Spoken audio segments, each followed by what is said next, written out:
Have you ever done surgery on a bird? Probably not. Well, now you're gonna know how it feels. Subscribe if you enjoy.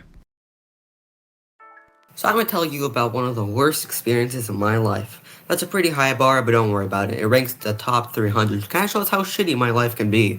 But that's besides the point. So one day I get out of school, my mom was like, "Hey idiot, we're gonna go pick up that animal you keep in a cage from your cousin's house because I gave it to them for unspecified reasons." I'm like, "Sure, I guess, I don't have free will." And off we go in the planet-destroying automobile we call a car.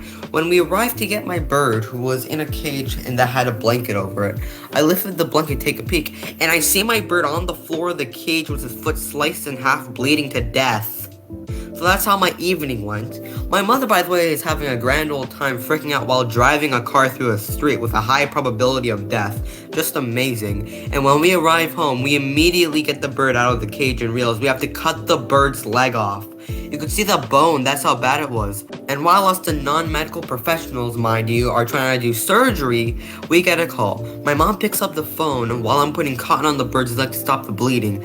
We get a call from the cousin who had the bird for a day, and these people have the audacity to ask, "Hey, is the bird okay?" "Oh no, he's fine. He just had to do surgery and cut off a major appendage." He says hi, by the way. No! What's wrong with you? And we hang up the phone because keep in mind, we have important things to do, like surgery.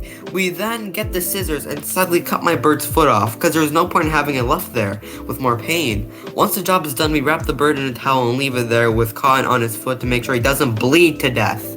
I had to feed the bird with this leftover smoothie thing my mom made, which tasted just awful.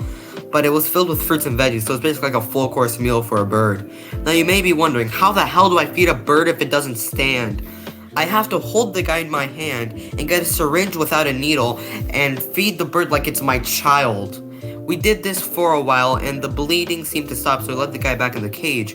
He could stand, but he wasn't used to having to balance on one leg, so he stood on his food tray for a day. When he tried to bend down and eat his food, he fell, because guess what? He couldn't balance. So now that we have become proud disabled bird owners, we turn to our family who saw a bird bleeding and we're like, you know, let's get this bird inside and leave it to starve to death. Apparently they saw a goddamn cat poke its hand inside of the bird cage while being in the yard and slashing the poor guy's foot off and did absolutely nothing. How the hell could he ruin a creature's life in such an instant? I am never letting my pets go near that side of the family because they are absolute idiots.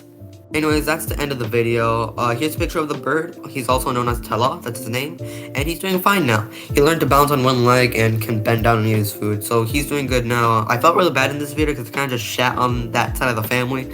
So in all seriousness, they're good people, don't blame them, because like who can expect to do bird surgery? I didn't. Anyways, hope you have a good day and hope you enjoyed the video. Bye!